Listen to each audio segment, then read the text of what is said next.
Nous allons accueillir le pasteur Serge Renaud. Il va clôturer donc ce séminaire. Merci bien. Bonjour à tous. Effectivement, c'est notre dernière intervention dans ce grand séminaire. Nous avons tout au long de la semaine vu beaucoup de choses. Mais nous pourrions, avec cette matière, encore faire une semaine. Tellement le sujet est vaste et important. Je voudrais simplement rappeler ce que Moïse disait au peuple d'Israël. Après avoir marché avec lui pendant près de 40 ans. Comme il le dira dans cet affreux désert. Pas seulement affreux parce qu'il n'y avait pas d'eau,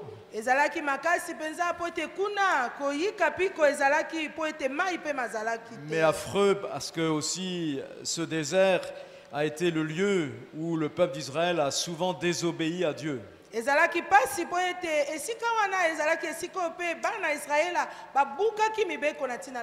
donc Moïse va rappeler dans ce livre du Deutéronome toutes les paroles que Dieu a adressées au peuple.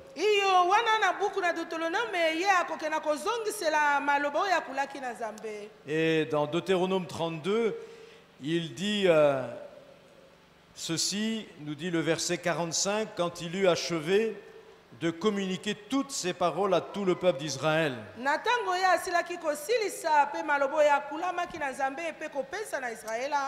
Alors il leur dit, prenez à cœur toutes ces paroles par lesquelles je témoigne contre vous aujourd'hui. Vous les inculquerez à vos enfants afin qu'ils obéissent à tous les commandements de cette loi et qu'ils les appliquent. Car ce n'est pas une parole sans importance pour vous. D'elle dépend votre vie même. En lui obéissant, vous obtiendrez une longue vie dans le pays dont vous allez prendre possession après avoir traversé le Jourdain. Vous voyez, Moïse va dire à ce peuple, prenez à cœur toutes ces paroles.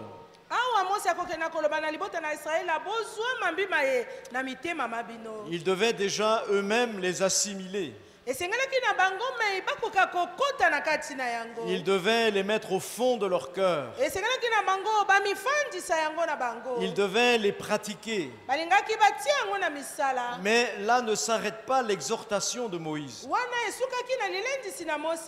Ensuite, il va leur dire, vous les inculquerez à vos enfants.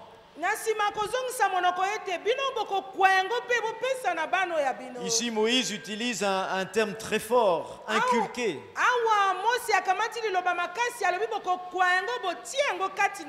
C'est un terme qui veut dire plus que enseigner. Inculquer, c'est faire pénétrer.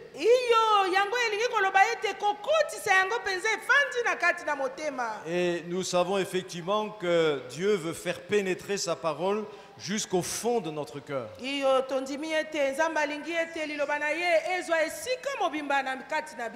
Et s'il est vrai que c'est une tâche difficile, il faut savoir que lorsque les enfants sont en bas âge, c'est l'âge privilégié pour leur inculquer les choses.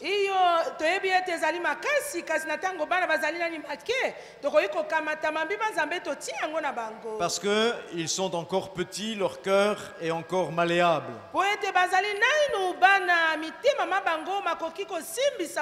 Et on avait vu que c'est de 0 à 5 ans qu'il faut faire ce travail.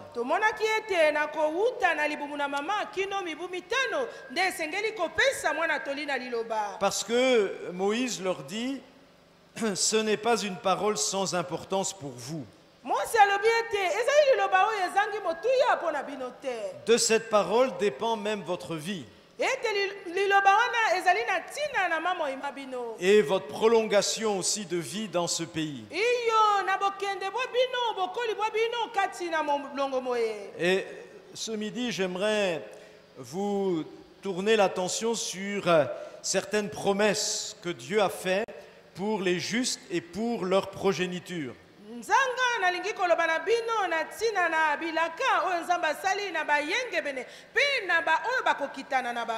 Les justes dans la Bible, c'est celui qui croit dans les promesses de Dieu et qui va marcher avec Dieu.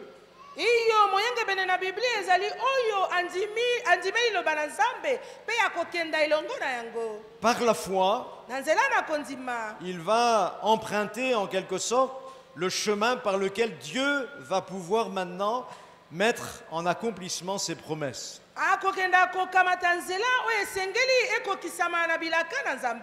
Et j'aimerais me servir d'une histoire qui est arrivée à un homme qui se trouve racontée dans le livre des Actes des Apôtres au chapitre 16.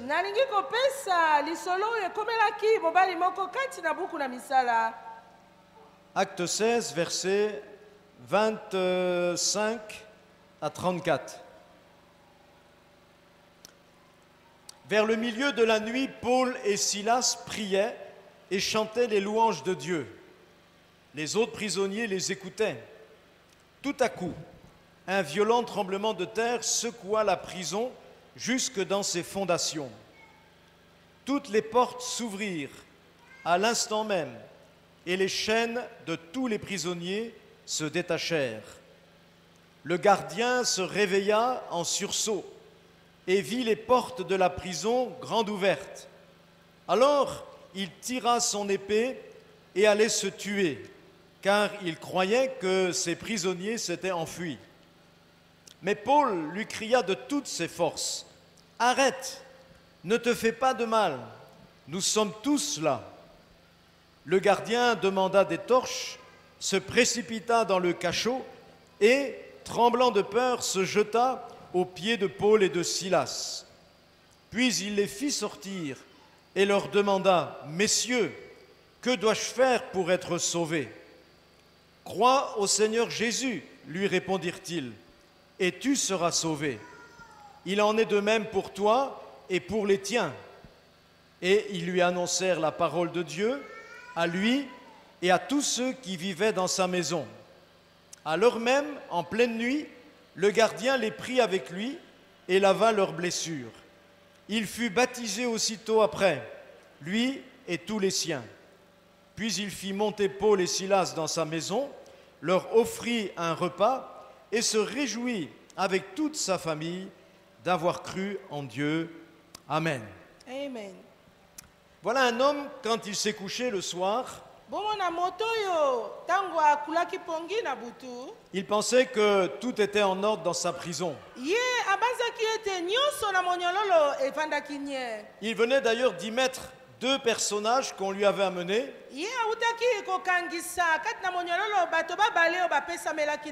qui se trouvaient être l'apôtre Paul et Silas, son compagnon.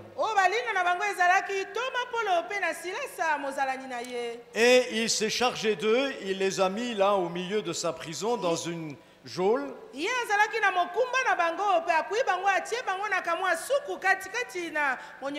Dans un cachot bien fermé. Et comme les autres prisonniers, il les a attachés au fer.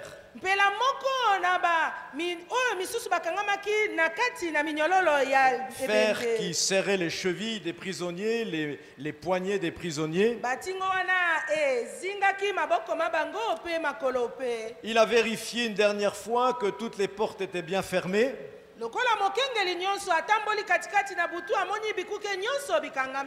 Et il est allé maintenant dans sa maison avec sa famille.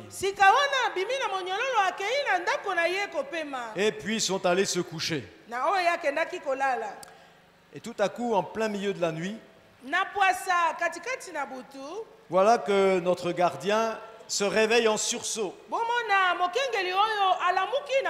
à cause d'un violent tremblement de terre qui a secoué les murs de la prison jusque dans les fondations. Alors il se réveille rapidement, il s'habille et puis il va voir ce qui se passe dans la prison.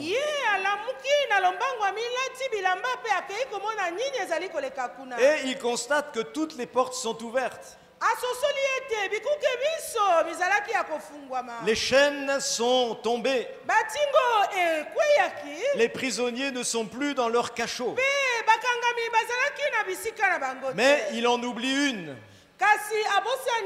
Celle où étaient l'apôtre Paul et Silas. Et tout à coup, voyant ce qui vient de se passer, il prend son épée pour se donner la mort.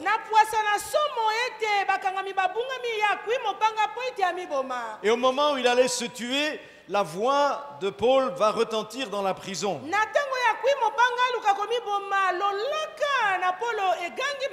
Jusqu'ici, le geôlier ne s'était pas rendu compte qu'il y avait encore des gens qui étaient là.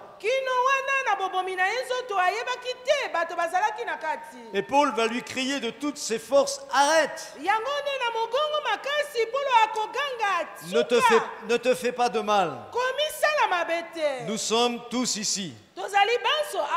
Alors le gardien a pris des torches et il est allé voir d'où venait cette voix qui lui parlait.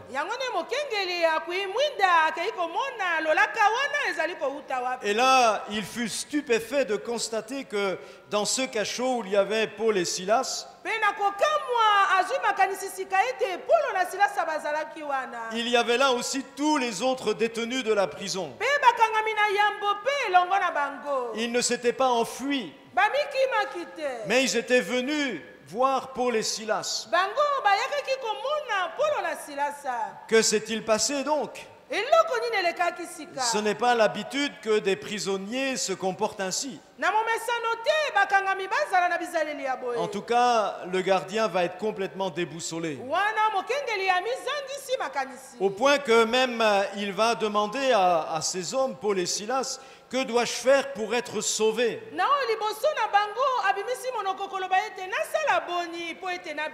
Et Paul va lui adresser une parole très claire. Il va lui dire, crois au Seigneur Jésus et tu seras sauvé, toi, mais aussi ta famille, ceux qui sont dans ta maison. Et immédiatement, nous voyons que cet homme a saisi la promesse de salut qui lui était accordée. Mais ce que je veux souligner dans ce passage, c'est qu'il ne l'a pas saisi seulement pour lui-même. Il a saisi la promesse pour aussi sa famille, pour ses enfants, pour sa femme. Et donc, pour que cette promesse soit mise en œuvre, il a demandé aux apôtres de venir dans sa maison et de leur annoncer à tous la parole du Seigneur. Parce que croire au Seigneur Jésus,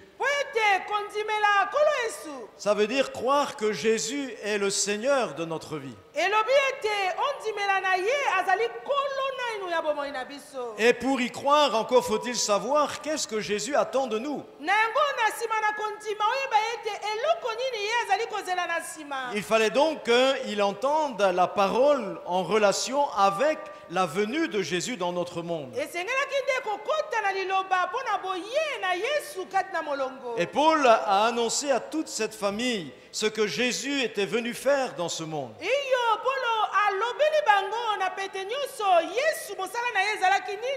Il aura prêché la croix, l'œuvre de Jésus à la croix. Il aura parlé de la mort de Jésus, mais aussi de sa résurrection. Et il a rendu témoignage de ce que Jésus a dit dans son enseignement de Seigneur. Il a sûrement présenté aussi Jésus qui est maintenant à la droite de Dieu dans le ciel et qui peut intercéder pour ceux qui vont se confier en lui.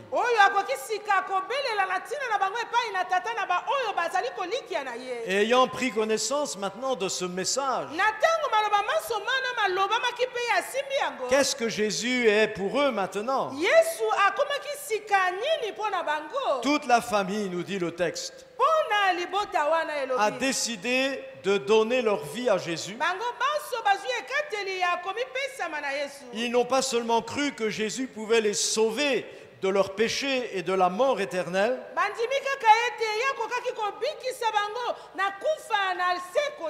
mais ils ont compris aussi que Jésus devait être maintenant celui qui devait régner sur leur vie.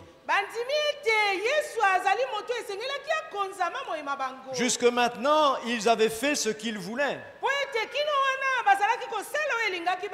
Ils avaient marché selon leur volonté propre. Mais désormais, ils ont pris cette décision de se soumettre à Jésus et de se mettre à l'écoute de Jésus afin de lui obéir en tout ce qu'il lui demandera. Et cela s'est traduit en pleine nuit par ce baptême que chacun a décidé de prendre.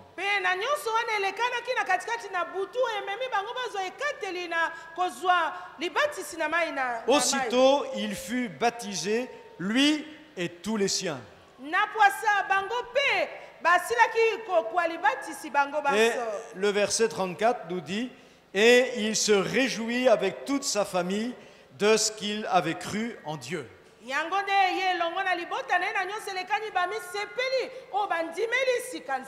Voyez-vous, le plan de Dieu pour cet homme, c'était qu'il soit sauvé lui, mais pas seulement lui et toute sa famille.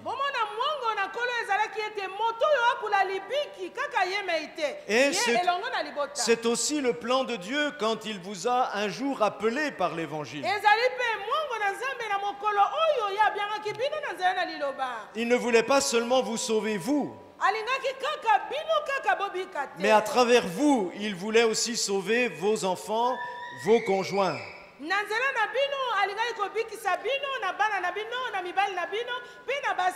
Et même ceux qui n'ont pas encore d'enfants parce qu'ils ne sont pas encore mariés, sachez que lorsque cela arrivera, le plan de Dieu pour ceux que vous aurez par la suite, c'est que ces enfants participent à la joie de ceux qui sont sauvés.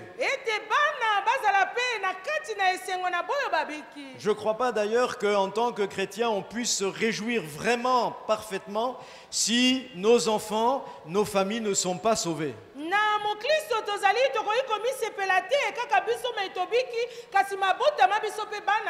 Et si nous voulons qu'elles soient sauvées,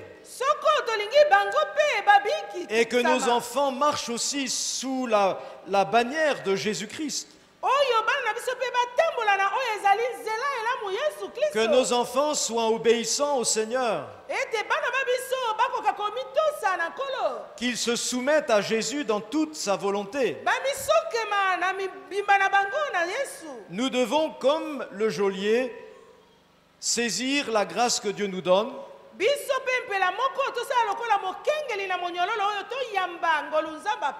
et agir en conséquence.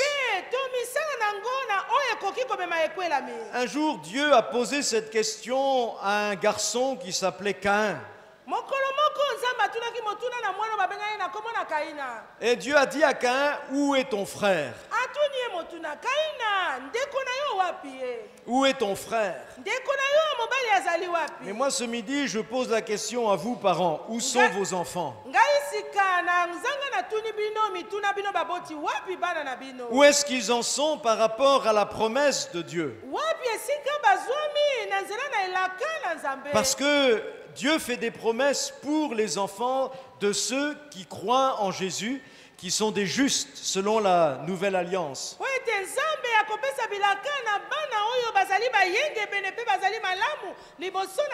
Dans Proverbe 11, 21, il est dit en effet que la postérité des justes sera sauvée.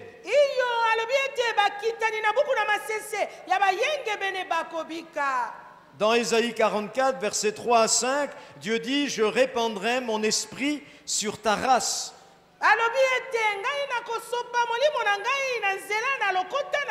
Et ma bénédiction sur tes rejetons. Et ils diront, je suis à l'Éternel. Ce sont des promesses qui s'adressaient dans l'Ancienne Alliance à ceux qui étaient entrés dans l'Ancienne Alliance.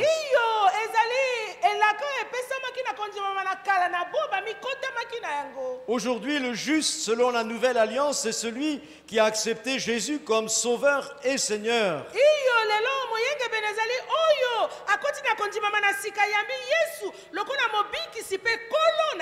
Et le jour de la Pentecôte, lorsque Dieu envoya le Saint-Esprit sur son Église,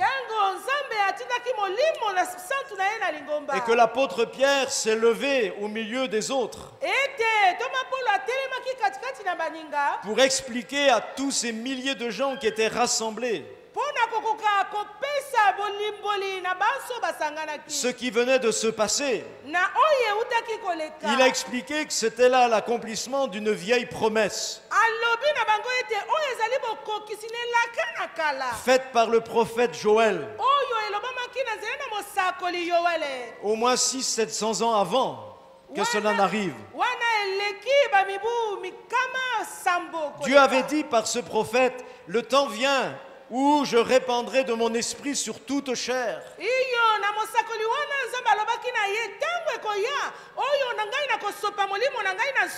Pas seulement les Juifs, mais aussi les hommes, les femmes, les enfants de tous les peuples et de toutes les langues. Et vos jeunes gens auront des visions. Ils prophétiseront.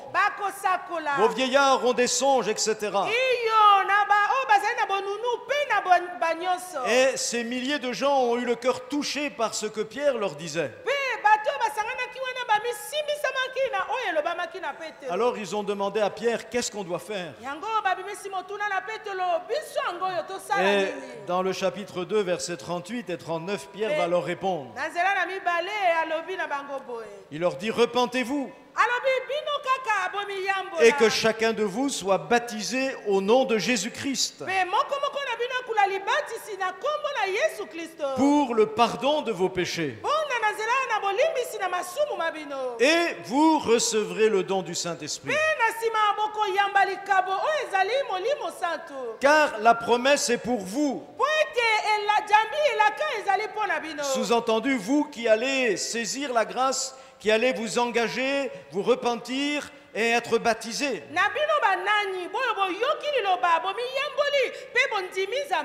Mais Pierre ne va pas s'arrêter là. Il dit, ça sera aussi pour vos enfants et pour tous ceux qui sont au loin, en aussi grand nombre que le Seigneur notre Dieu les appellera. Pierre va dire, la promesse de recevoir le don du Saint-Esprit, elle est aussi pour vos enfants. Dieu va intégrer donc les enfants de toutes ces nations à son plan de salut.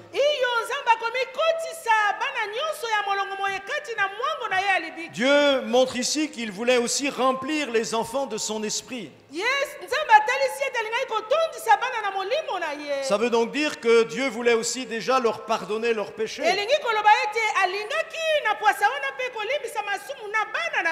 Les amener aussi dans l'alliance nouvelle.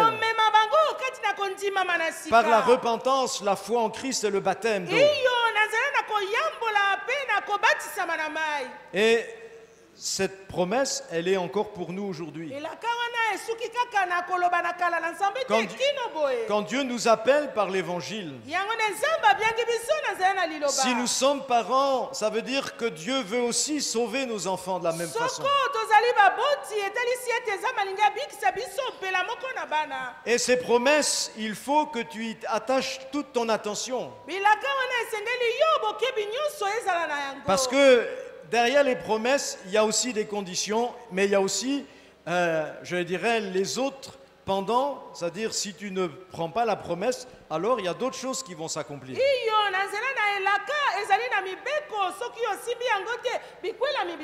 Vous savez, quand Moïse a rappelé la loi au peuple d'Israël, il a prononcé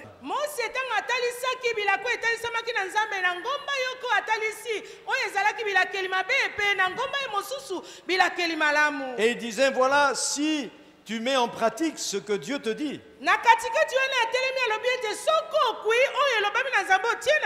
voilà toutes les bénédictions qui seront avec toi. Si tu crois à la promesse de Dieu et que tu fais ce que Dieu attend de toi, voilà ton avenir. Mais sur l'autre montagne, il disait, si tu ne mets pas ces choses en pratique, c'est-à-dire, si tu refuses d'écouter Dieu, si tu détaches ton cœur des paroles de Dieu pour ne pas les appliquer à ta vie, voilà toutes les malédictions qui te poursuivront. Et quand vous lisez la liste des malédictions, elles sont plus importantes que celles des bénédictions. Pour montrer que c'est sérieux. Personne ne peut dire, moi je suis entre les deux. Non, soit tu es vraiment quelqu'un qui croit aux promesses de Dieu. Et alors tu vas te faire violence, tu vas agir conformément à cette promesse. Jésus disait, ce sont ceux qui savent ce qu'ils veulent, les violents, qui s'emparent du royaume de Dieu. Si tu veux voir les promesses de Dieu s'accomplir, tu as des choses à faire. C'est vrai que la grâce de Dieu, c'est quelque chose qui est gratuit pour nous. Mais si tu crois à la grâce de Dieu, tu vas faire certaines choses pour justement la vivre, cette grâce. Ceux qui n'y croient pas vont laisser de côté la proposition que Dieu leur fait.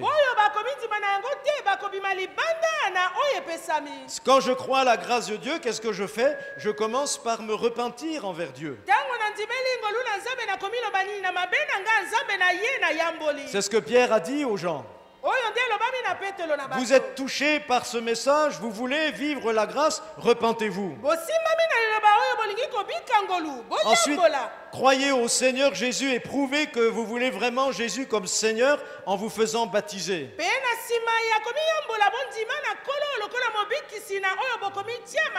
Donc il y a un cheminement d'obéissance. Et de la même façon, si vous croyez aux promesses de Dieu pour vos enfants, alors vous allez agir avec vos enfants conformément à ce que Dieu vous dit.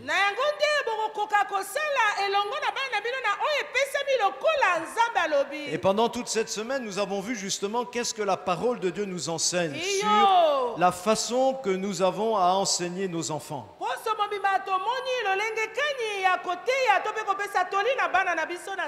Comment nous devons élever, éduquer nos enfants selon les voies du Seigneur. Nous avons dans ce domaine besoin de revenir à l'enseignement biblique. Il y a trop de choses qui sont un mélange dans l'éducation.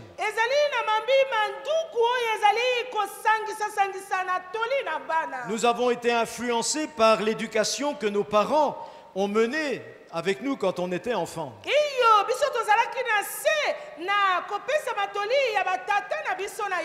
Dans certaines familles, l'éducation remonte à des ancêtres.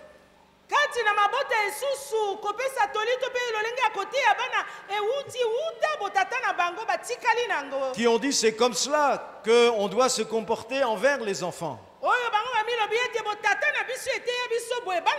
Mais quand on devient enfant de Dieu, Dieu nous a délivrés de toutes ces choses. Paul dit que nous devons ne plus nous conformer à ce monde. Nous n'avons plus à suivre les vaines manières de vivre héritées de nos pères.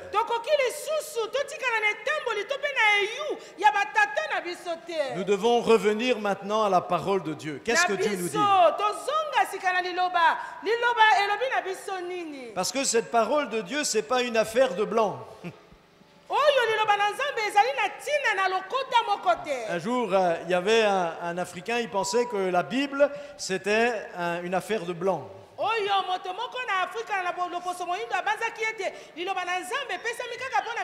Parce que c'était un blanc qui était venu apporter l'évangile dans son ethnie.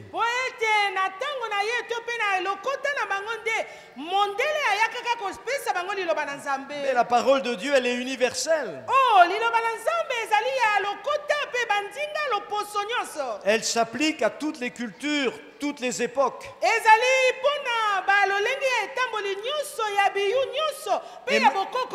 Et même si cette parole a plus de 2000 ans d'âge, sachez que la parole de Dieu ne vieillit jamais. Elle est actuelle. Elle est pertinente pour le temps que nous vivons. Et c'est le seul moyen pour vraiment que vos enfants deviennent une bénédiction, une joie pour vous en tant que parents.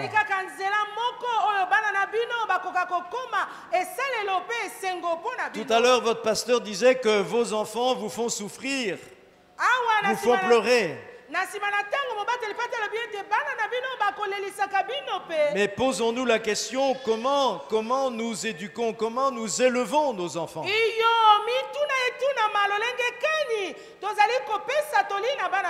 Sachez qu'un enfant ne s'élève pas tout seul. Ne comptez pas sur les écoles pour former vos enfants.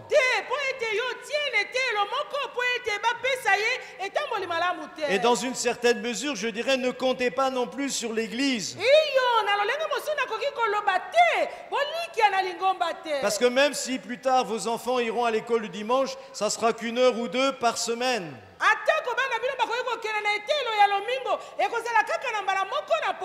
Donc il y a tout un travail que les parents doivent faire. Et rapidement, je vais résumer certaines choses qu'on a vues cette semaine. D'abord, la parole de Dieu nous enseigne à nous parents d'aimer nos enfants. La Bible dit que dans les derniers jours, les derniers temps, l'amour, la charité se refroidira.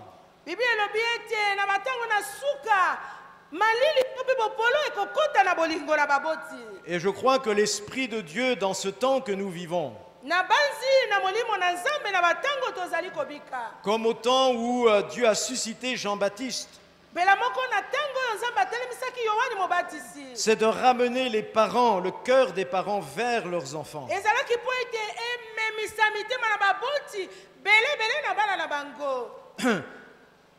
Je disais, je ne sais pas si vous connaissez John Wesley. Un homme que Dieu a utilisé pour apporter un grand réveil en son époque.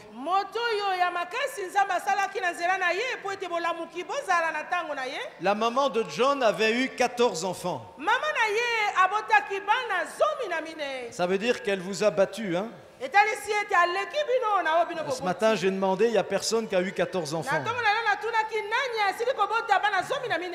Et même au Congo, au Mali, je ne me souviens pas qu'il y a eu une famille qui a eu 14 enfants.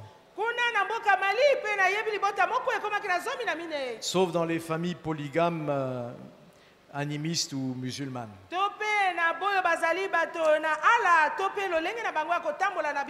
Et la maman de John passait 1 heure par semaine en tête-à-tête avec chacun de ses enfants.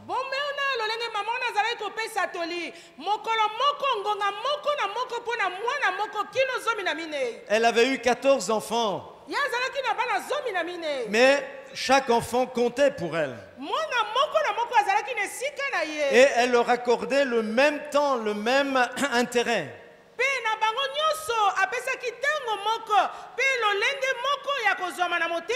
C'est ça, aimer l'enfant. C'est prendre intérêt à sa vie, à ses progrès ou à ses besoins. C'est garder le contact avec lui. Lui consacrer du temps. L'écouter, l'observer. Se mettre à son niveau, prendre en compte ses soucis, ses besoins. Et c'est là où nous voyons que faire des enfants, c'est facile, mais les élever, c'est plus difficile.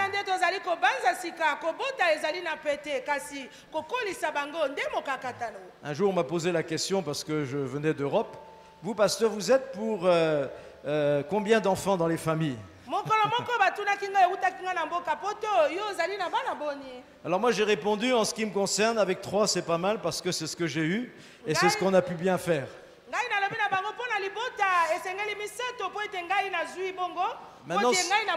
Maintenant, si vous en voulez 10, moi je veux bien. Hein? Mais il faut que vous soyez solide. Hein? Parce que si vous en voulez 10, il faut que vous leur manifestiez à tous les 10 le même amour.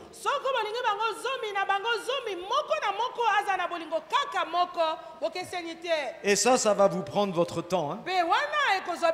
Ça va vous demander beaucoup d'énergie. Parce qu'on voit une négligence dans certains pays, certaines familles.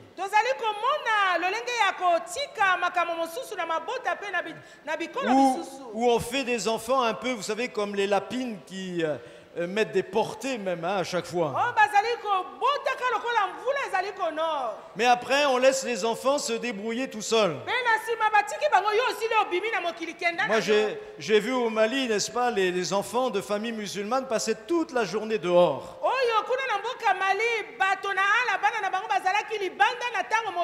Dans la rue, vous pouviez prendre un enfant, l'emmener à 10 km, vous le rameniez le soir, les parents n'ont rien vu.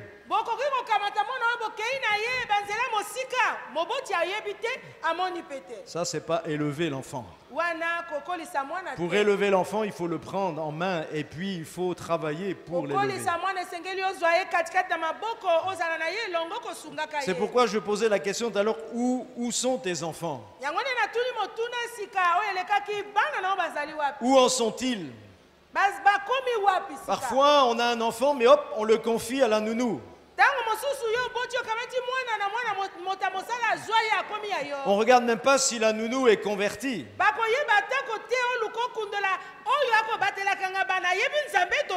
Quelle est sa mentalité? Comment elle va être avec l'enfant? On la laisse se débrouiller avec l'enfant. Et ça, c'est dommageable. Parce que même si vous confiez l'enfant à quelqu'un, vous êtes toujours responsable de l'enfant aux yeux de Dieu.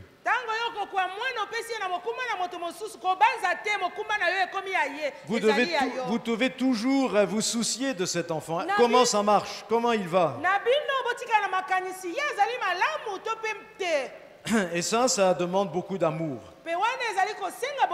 La deuxième chose, c'est, la Bible dit dans Ephésiens 6, verset 1, qu'on doit apprendre aux enfants à obéir à leurs parents.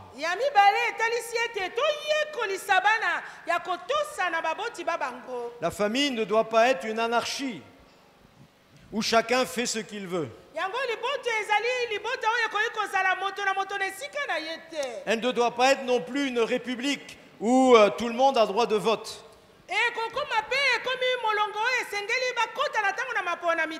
Et surtout, ce n'est pas à l'enfant de faire la loi dans la famille.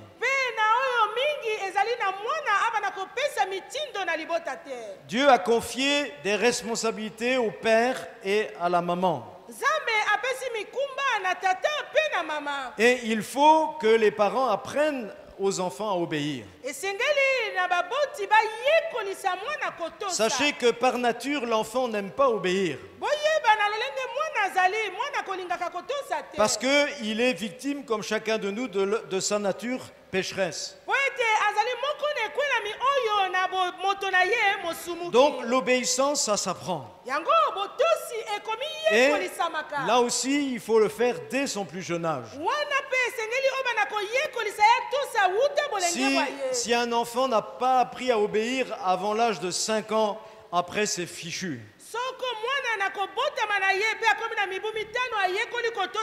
Vous aurez beau faire ce que vous voulez, crier, taper, c'est fini. L'obéissance s'apprend entre 0 et 5 ans. Et même Jésus, le Fils de Dieu incarné, a dû apprendre l'obéissance, nous dit Hébreux chapitre 5, verset 8.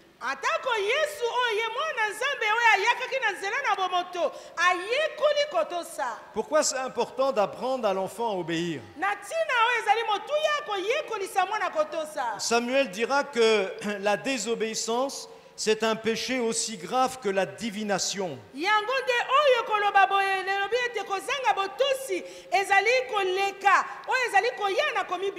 Ou la magie.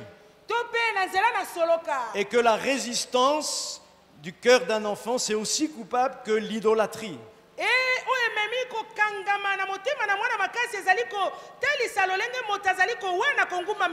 Donc voyez l'importance que l'enfant apprenne à être obéissant. Paul a dit, si un homme n'a pas réussi à amener l'obéissance dans ses enfants, il ne peut même pas servir l'Église.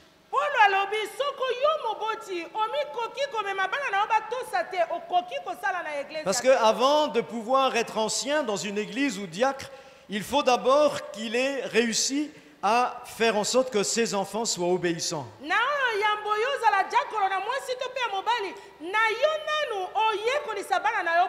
C'est pour vous dire l'importance de cet apprentissage. Et si vous voulez avoir de l'autorité dans ce domaine avec vos enfants, vous devez vous-même être soumis aussi aux autorités supérieures.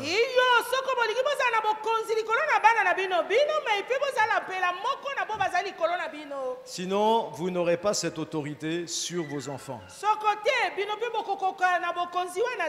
Troisième chose, la Bible dit honore ton père et ta mère.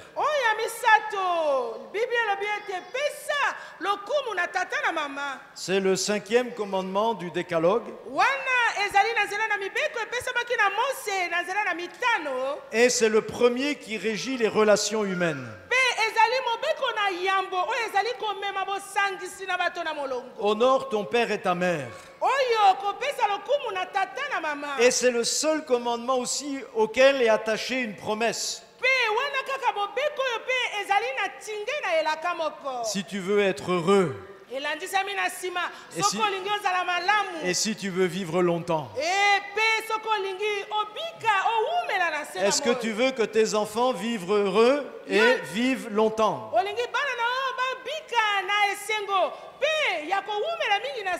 Je vous le dis, hein, ce n'est pas seulement la prière du pasteur au moment de la présentation de l'enfant qui va faire ça.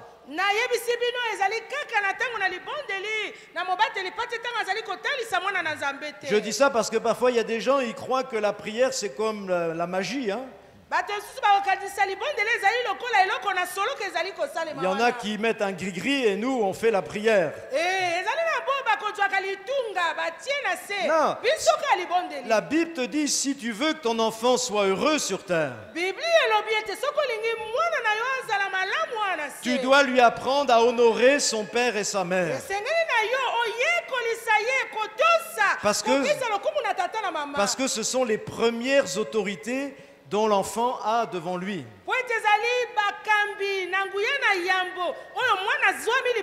Et si tu as réussi à faire en sorte qu'il respecte son père et sa mère, alors il respectera aussi les autres autorités.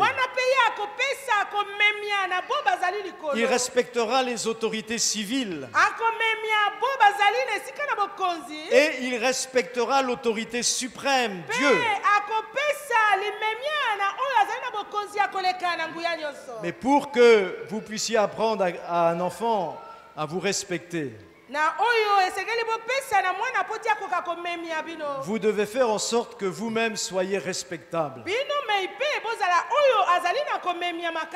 Que vous puissiez vous-même respecter ces autorités qui sont supérieures. Que vous puissiez honorer Dieu dans toute votre existence.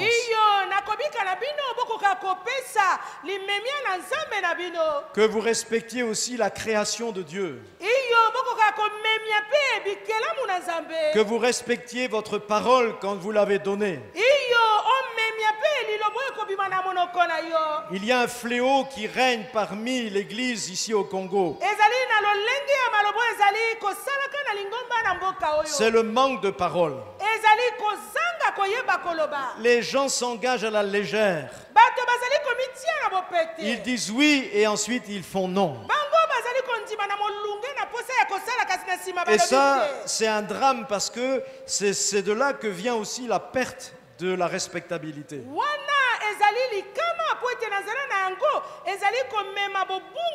Si vous voulez enseigner à l'enfant le respect, soyez vous-même respectable. Quand vous dites oui à l'enfant, que votre conjoint ne vienne pas dire derrière non. Que votre oui ne se change pas en non 3 minutes plus tard. Si vous promettez une punition si l'enfant désobéit, si cela se produit, faites ce que vous avez dit. La Bible dit, il vaut mieux réfléchir avant de prononcer un vœu.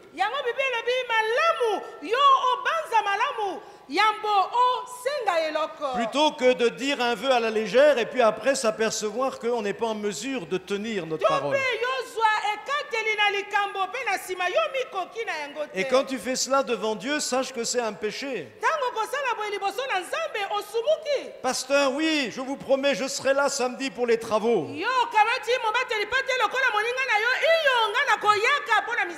Et le samedi, tu n'es pas là. Vous pouvez compter sur moi, pasteur. Je m'engage à soutenir cette œuvre. Et au bout d'un an, on n'a toujours pas vu ton soutien. S'il y a des choses comme ça dans ta vie, il faut que tu te repentes de ça. Parce que tu peux pas avoir du respect et de l'autorité si tu agis comme cela. Ensuite, une bonne éducation, ça passe obligatoirement par aussi l'exercice d'une discipline dans l'amour.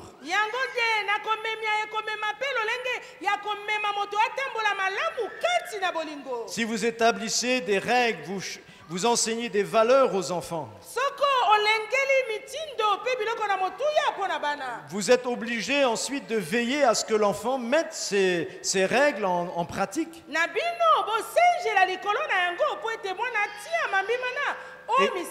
Et régulièrement de faire des corrections si l'enfant se comporte autrement.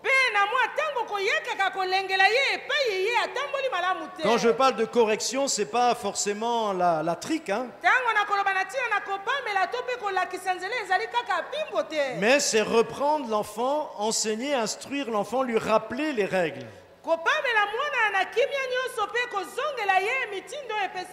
Et effectivement, si au bout d'un certain nombre de rappels, l'enfant n'obéit pas, alors on peut prévoir des punitions.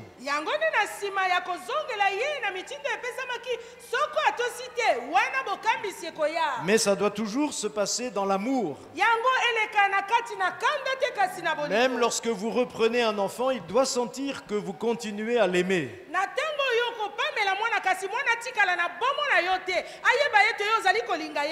Beaucoup de parents, n'est-ce pas, profitent de l'occasion de la faute d'un enfant pour maintenant lui crier dessus, pour le mépriser, même parfois pour l'humilier.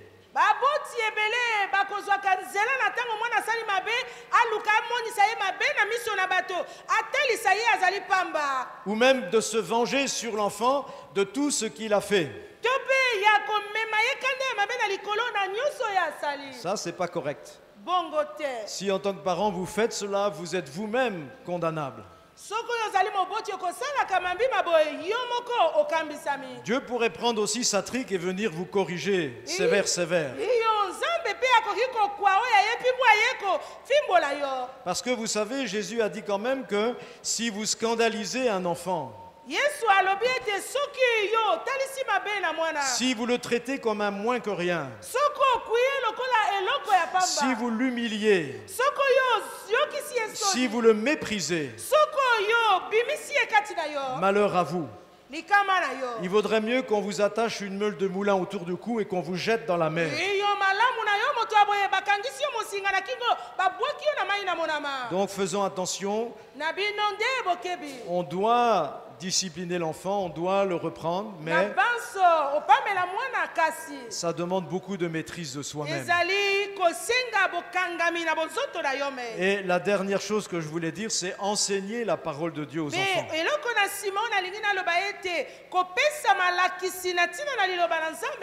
Toute cette semaine, on a vu de nombreux exemples qui montrent que c'est de 0 à 5 ans que tout se fait.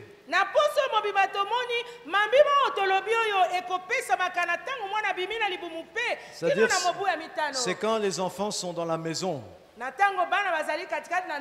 Et nous devons surtout enseigner l'évangile aux enfants. Parce que pour eux, ce qui est leur salut, c'est l'évangile. Ils ont besoin de connaître l'évangile. Et bien sûr, ils ont besoin de connaître aussi les histoires de la Bible.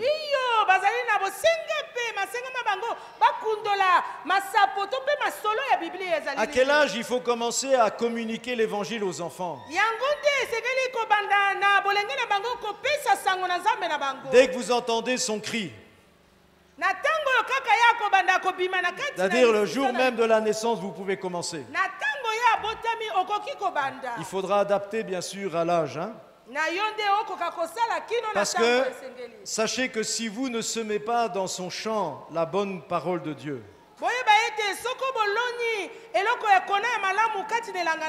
l'ennemi de son âme va semer son ivraie dans son cœur.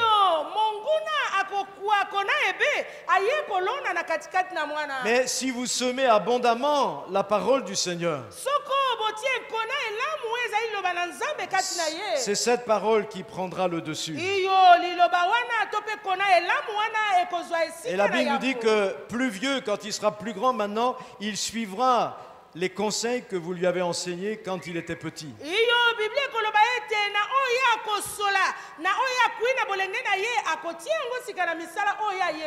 Ayez donc un moment chaque jour avec l'enfant autour de la parole du Seigneur, autour du Seigneur lui-même.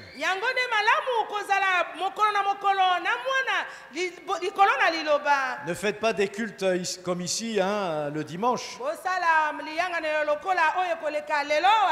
avec 1 heure de chant et puis 1 heure de prédication. Non. Au départ, quelques minutes suffisent. Et quand vous avez fait cela, alors maintenant, veillez, priez pour eux constamment.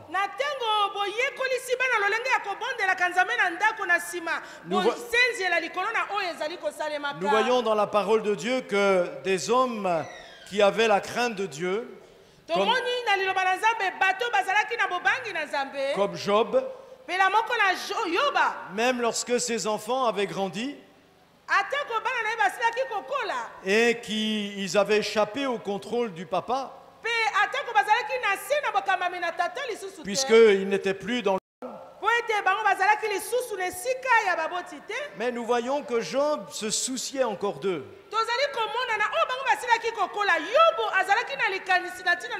Et il offrait pour eux des sacrifices afin de les sanctifier. Il intercédait régulièrement pour ses enfants même devenus grands. Jacob, lui aussi, on le voit, a envoyé son fils, par exemple Joseph, pour aller prendre des nouvelles de ses enfants qui étaient partis garder des troupeaux assez loin.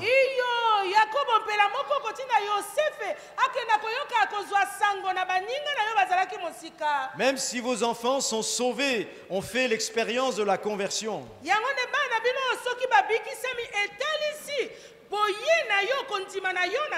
continuez de prier pour eux, pour qu'ils fassent les bons choix dans leur vie. Le bon choix du conjoint, le bon choix de servir le Seigneur, le choix aussi d'une activité, d'un travail. Et quand ils vont devenir eux-mêmes parents, priez pour qu'ils soient vraiment des parents comme il faut pour ses enfants.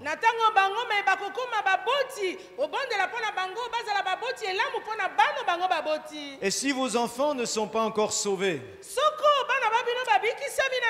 alors ne faites pas comme le sacrificateur Élie,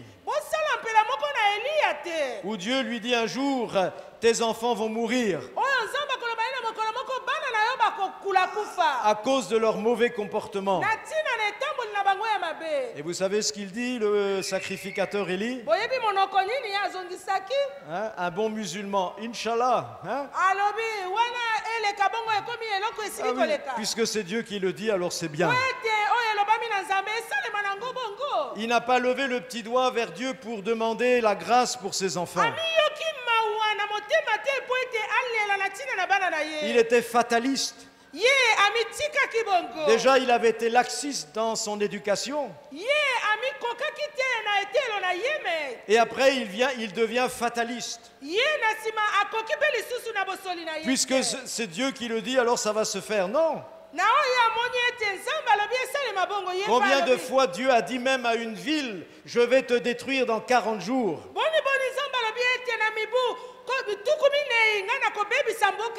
Et quand Dieu a vu cette ville se repentir depuis le plus petit jusqu'au plus grand,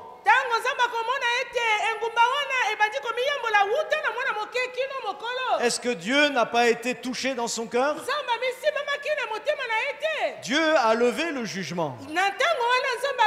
Et la ville de Ninive a continué à vivre pendant encore des dizaines d'années.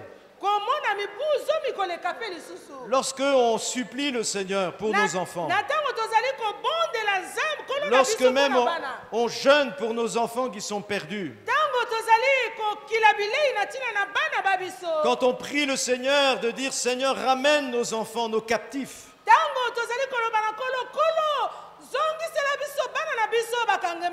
eh bien le Seigneur entend. Et il répond à la prière des parents. Lamentation 2:19. Lève-toi, pousse des gémissements. Répands ton cœur comme de l'eau en présence du Seigneur. Lève tes mains vers lui pour la vie de tes enfants. Alléluia. Amen. Et celui qui le fait, alors il a droit aux promesses de Dieu. Jérémie 31, versets 16 et 17. Ainsi parle l'Éternel, retiens tes pleurs, retiens les larmes de tes yeux. Car il y aura un salaire pour tes œuvres, dit l'Éternel. Ils reviendront du pays de l'ennemi. Qui ça il? Hein? Eh bien, il le dit après, il y a de l'espérance pour ton avenir, dit l'Éternel. Tes enfants reviendront dans leur territoire. C'est pourquoi même si vous dites, ah c'est fini, c'est fichu. Ma fille est perdue, mon fils est perdu dans le monde. Ne dis pas cela, il y a quelque chose à faire. Commence à supplier le Seigneur chaque jour. Souviens-toi de ton enfant là où il est. Le père du fils prodigue attendait son fils tous les jours à la porte. Il priait pour lui alors qu'il était au loin en train de dilapider son argent. Et c'est pour cela que le père était là quand le fils est revenu. C'est pour ça que c'est le père qui a fait le premier pas en allant à la rencontre de son fils. Et qu'avant même que le fils ait pu dire tout ce qu'il avait préparé, le père l'a serré dans ses bras.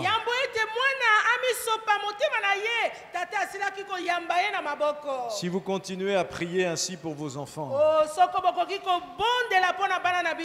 le Seigneur entendra vos prières et il vous exaucera. Il ramènera ceux qui se sont laissés captiver par le monde.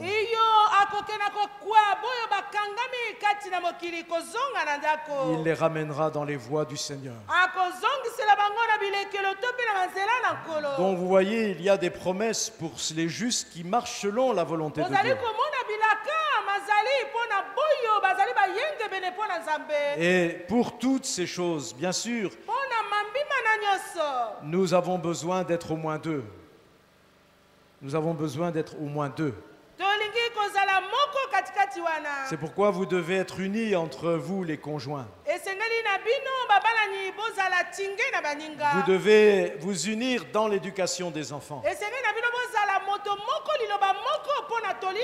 Vous devez vous unir dans la supplication pour eux. Mais à vous deux, ça ne suffira pas. La Bible dit deux valent mieux qu'un. En général, c'est ce qu'on dit au moment du mariage. Mais vous avez remarqué, dans les mariages où il n'y a que les deux, ça peut capoter. C'est pourquoi dans l'Ecclésiaste, il est dit aussi que la corde à 3 brins seront difficilement.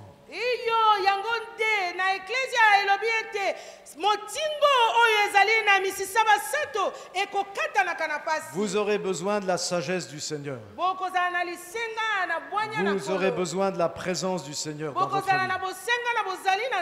Et Jacques a dit, si quelqu'un manque de sagesse, qu'est-ce qu'il faut faire? Il dit, il faut simplement la demander à Dieu. Sans douter. Et Dieu accorde cette sagesse. Vous savez, on a élevé 3 enfants. Je ne prétendrai pas avoir fait tout bien. Et mon épouse non plus ne pourra pas prétendre à cela. Mais il y a une chose qui est importante. Il faut savoir se remettre en question. Il faut rester humble dans ce domaine. Et quand vous êtes dépassé, de vous confier dans le Seigneur. De faire cette prière, Seigneur, donne-nous la sagesse pour continuer à éduquer, élever cet enfant. Peut-être vous en aurez besoin lorsqu'il aura 4-5 ans. Mais vous pourrez en avoir besoin aussi quand il en aura 10. Et vous en aurez encore besoin quand il arrivera à 14, 15. Parce qu'au fur et à mesure de la croissance, il faut adapter aussi notre éducation.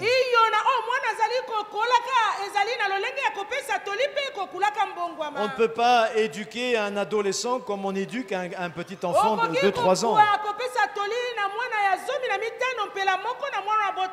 Alors appuyez-vous sur la sagesse de Dieu. Dieu connaît exactement le cœur de chacun de vos enfants. Si vous passez du temps devant lui en présentant chacun de vos enfants,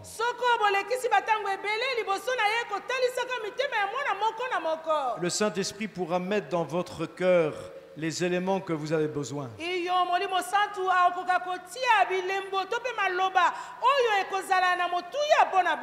Proverbe 24, versets 3 et 4 dit ceci.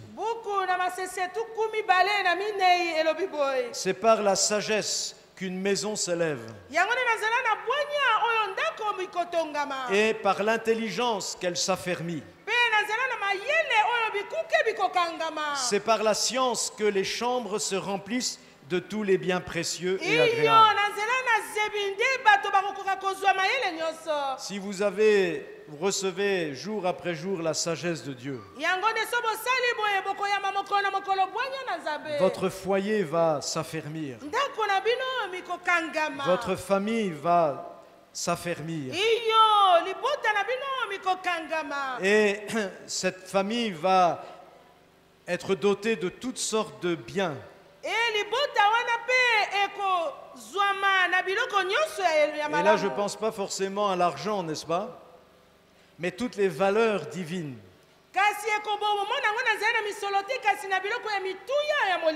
qui feront que votre famille sera comme un phare dans la nuit.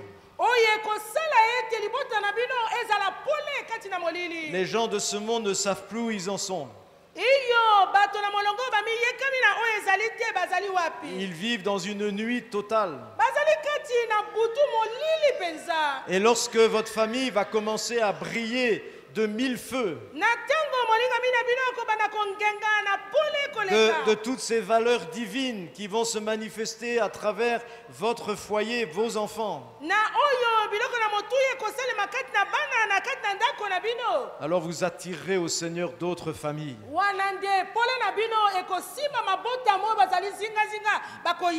D'autres parents viendront vous voir et vous diront: mais comment vous faites avec vos enfants? Et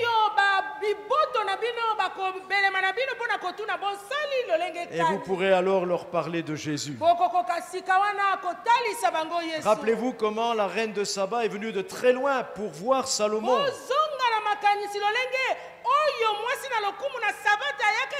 Parce qu'elle avait appris la sagesse que Dieu avait donnée à cet homme.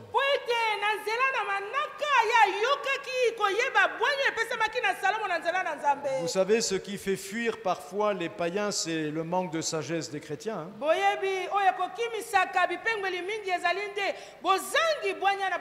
Quand ils voient comment vivent parfois certains chrétiens et leurs familles, ils n'ont pas trop envie de venir voir.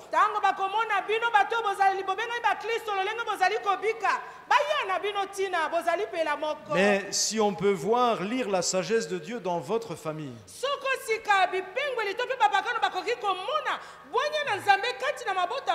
les gens viendront même de loin pour vous rencontrer. Et vous réaliserez alors le plan du Seigneur. Jésus a dit à ses disciples: vous êtes la lumière du monde. Que votre lumière brille. Vous êtes le sel de la terre. Ayez du sel en vous-même. Donnez de la saveur à la vie. Que les gens puissent à votre contact se dire: mais c'est bon votre plat.